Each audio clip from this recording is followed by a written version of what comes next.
നേന്ത്രപ്പഴം വെച്ചിട്ട് ഇതിലും എളുപ്പമായിട്ടുള്ള സ്നാക്സ് ഇനി ഇല്ല കേട്ടോ. അപ്പോൾ അതെങ്ങനെ ഉണ്ടാക്കിയെടുക്കാമെന്ന് നോക്കാം. ഇതിനായിട്ടൊരു നേന്ത്രപ്പഴം കട്ട് ചെയ്തെടുത്തിട്ടുണ്ട്.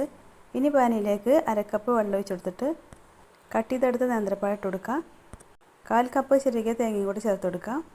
ഇനി ഒരു പിഞ്ച് ഉപ്പും 1/4 ടീസ്പൂൺ മഞ്ഞൾപ്പൊടിയും കൂടി ചേർത്ത് കൊടുക്കുക. എന്നിട്ട് നന്നായിട്ട് ഇളക്കി യോജിപ്പിച്ചെടുത്തതിന് ശേഷം വെള്ളം നന്നായിട്ട് തിളച്ച് വരുന്ന സമയത്ത് 1/4 കപ്പ് റവയും കൂടെ ചേർത്ത് കൊടുക്കുക. എന്നിട്ട് നന്നായിട്ട് തന്നെ മിക്സ് ആക്കി എടുക്കുക.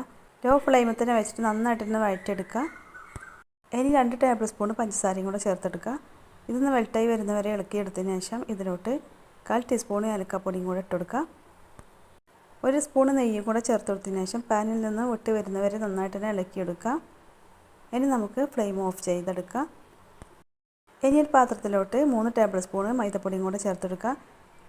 1/2 കപ്പ് വെള്ളം കൂടി വെച്ചിട്ട് നന്നായിട്ട് തന്നെ മിക്സ് ആക്കി എടുക്കുക. ഉണ്ടാക്കിയെടുത്ത പഴത്തിൻ്റെ കൂട്ട് ഇതേ ഷേപ്പിലാക്കി എടുത്തതിന് ശേഷം മാവിലൊന്ന് മുക്കിയെടുത്തതിന് ശേഷം ബ്രെഡ് ക്രംസിലിട്ടിട്ടൊന്ന് ഡിപ്പ് ചെയ്തെടുക്കുക.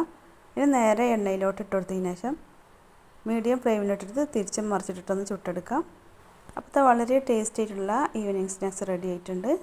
നോമ്പിനൊക്കെ ഉണ്ടാക്കിയെടുക്കാൻ പറ്റിയ ഐറ്റമാണ് കേട്ടോ. അപ്പോൾ എല്ലാവരും ട്രൈ ചെയ്ത് നോക്കുക.